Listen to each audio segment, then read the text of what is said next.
जहांगीरपुरी में तजावुजात का मामला पहुंचा सुप्रीम कोर्ट। मामले की समाअत आज भी रहेगी जारी। 2 जजों की बेंच करेगी मामले की समाअत।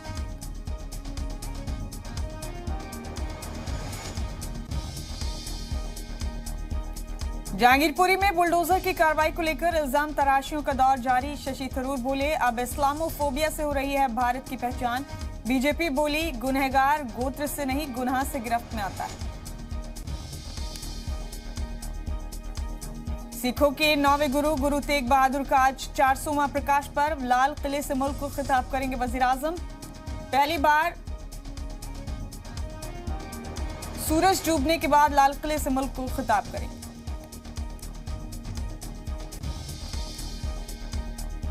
जम्मू कश्मीर के बारामूला में फौज और दहशतगर्दों के बीच एनकाउंटर। गोलीबारी में फौज के 3 जवान जख्मी। अभी भी एनकाउंटर जारी।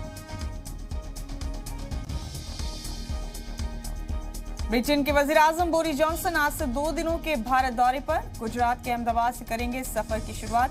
देर शाम आएंगे दिल्ली।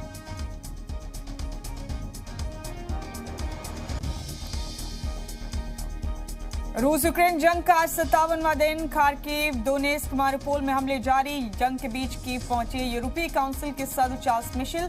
ज़ेलेंस्की से की मुलाकात।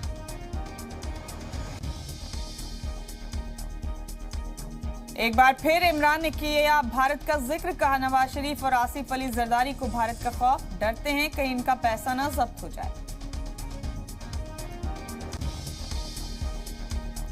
पाकिस्तान के साबिक वजीर आजम नवाज शरीफ ईद के बाद कर सकते हैं वतन वापसी। 2019 में इलाज के लिए गए थे लंदन।